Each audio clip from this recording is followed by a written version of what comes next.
Summer by Harley Jessup. Grandma Summer. Slow down, Grandma! The car swung around a curve and Ben saw the ocean for the first time. We're almost there, darling, Grandma said. Entering Twin Rocks. The car skidded onto a gravel road, and at the end of the drive, Ben saw a small wooden house with shutters over all the windows. They bumped to a stop. Ben groaned. Is this where we're going to stay? Yes, darling. Please help me get the door open. My name's not darling. Private road. Together they unlocked the heavy storm door. Grandma turned the key in the rusty lock. The dark house looked spooky to Ben, but Grandma said, "Oh, I do love this old place. It smells just like summer. Let's open up the rest of these shutters." After the last shutter had been opened, Ben came in and saw his grandmother lighting a fire inside the stove. "That's not safe, Grandma," he warned. She laughed. "This stove is almost 100 years old. You have to light a fire inside. You can cook on it, and it will heat the whole house."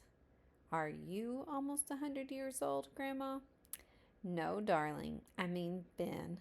Would you please bring me some wood in from the garage? We'll need to keep this fire going." Ben went outside to the garage and pulled the big doors open. It was spiderwebby inside and full of old stuff. Ben forgot about the wood and looked around. On a shelf in the corner he found a green glass ball. He brought the glass ball back to show Grandma. "What's this for?" he asked. "My stars! Where did you find that? Here, I'll show you what it is." Grandma drew these pictures for Ben. "It came loose from a fishing net in Japan and floated all the way across the Pacific Ocean to our beach here in Oregon." Then she exclaimed, "The beach! We've been here all morning and we haven't been to the beach yet." Glass floats hold up edge of fishing net. This glass float came loose. Pacific Ocean, Japan, 4,000 miles, United States, Twin Rocks. They carried the picnic basket together and made their way to a huge log half buried in the sand. Grandma said, "This will do," and Ben helped her spread out the blanket. The jelly sandwiches tasted good, and when they were gone, Grandma said, "Let's put our feet in the water." Ben stopped at the edge of the crashing waves. "No, I don't want to float across the ocean to Japan." "Hang on," Grandma said. Just then a big wave surged forward and swirled around them. It splashed up to Ben's knees and soaked the hem of Grandma's dress. Holding tight to each other, they howled at the feeling of the cold water. "This is fun," Ben said. That night, Grandma made spaghetti on the old stove, and after dinner they played cards by the fire.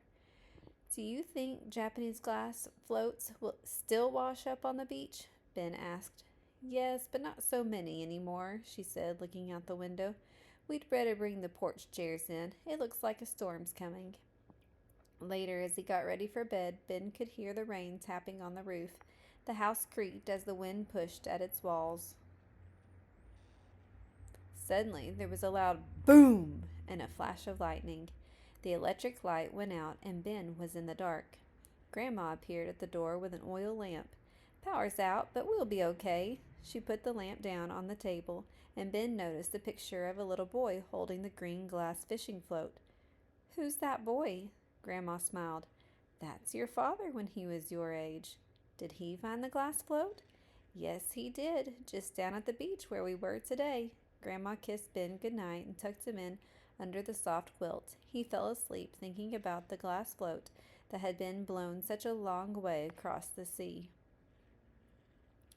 "Wake up, darling. No time to get dressed. We've got to get down to the beach." Grandma shook Ben awake and handed him his boots. "Why do we have to get up so early?" "You'll see. Come on, hurry up." The beach had changed. They looked for the log where they had eaten their picnic, but it had been carried off by the stormy waves in the night. The tide was out, and the sand glistened with shells, seaweed, and driftwood that had washed up in the storm.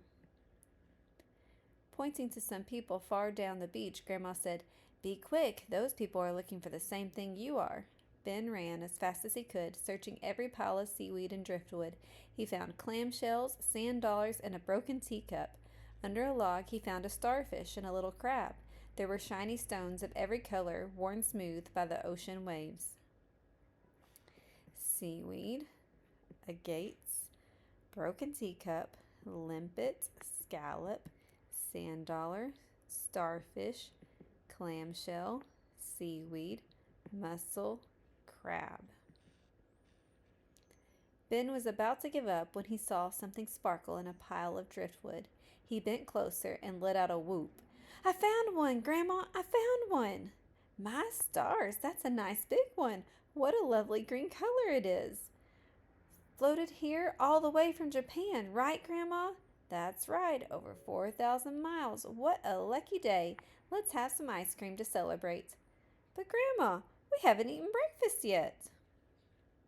They walked back through town with their ice cream cones. People stopped to admire the beautiful glass fishing float, and Ben told the whole story 3 times. "Shall we have our picture taken?" Grandma asked. They squeezed onto the stool in the photo booth. Ben held the glass ball up, and their camera took 4 pictures, one right after the other. When the photos were ready, Ben looked at them and laughed. "Grandma, I'm still wearing my pajamas." The end.